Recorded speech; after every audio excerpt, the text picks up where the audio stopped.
నమస్తే. భగవద్గీతలో 18వ అధ్యాయం మోక్ష సన్యాస యోగంలో 64వ శ్లోకము. సర్వగుహ్యతమం భూయః శృణు మే పరమం వచః ఇష్టోసి మే దృఢమితి తతో వక్ష్యామి తే హితం.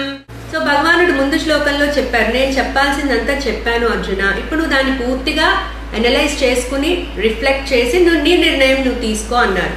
మళ్ళీ అంటున్నారు, నువ్వు నాకు అందరికంటే ఇష్టమైన వాడివి, ఇష్టోసి మే దృఢం ఇతి, నాకు అందరికన్నా నువ్వు అధికంగా ఇష్టమైన వాడివి కాబట్టి నీ శ్రేయస్సు కోరి, ఇహపర లోకాలలో నీ శ్రేయస్సు కోరి నేను నీకు సర్వగుహ్యతమం భూయః అంటే మళ్ళీ ఈ అతి గుహ్యమైన రహస్యమైన ఈ జ్ఞానాన్ని మళ్ళీ ఇంకొకసారి చెప్తాను, జాగ్రత్తగా విను. శృణుమే పరమం వచః.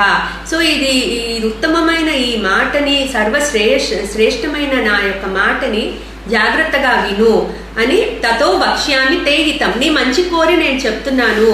సో ఏమంటున్నారు, నువ్వు నాకు అధికంగా ఇష్టమైన వాడివి కాబట్టి నీ మంచి కోరి ఇహపర లోకాలలో ఇంకొకసారి నేను నీకు ఈ రహస్యమైన విషయాన్ని చెప్తాను, జాగ్రత్తగా విను అని చెప్తున్నారు భగవానుడు. సో నెక్స్ట్ 2 శ్లోకాలలో ఇప్పటిదాకా 2వ అధ్యాయం నుంచి 16వ అధ్యాయం వరకు ఆయన చెప్పిన సారాన్ని 2 శ్లోకాల్లో ఆయన సమ్మరైజ్ చేయబోతున్నారు. సో ఒకటి కర్మయోగానికి సంబంధించింది, ఒకటి జ్ఞానయోగానికి సంబంధించింది. వచ్చే 2 శ్లోకాల్లో తెలుసుకుందాము. క్లీం కృష్ణాయ నమః.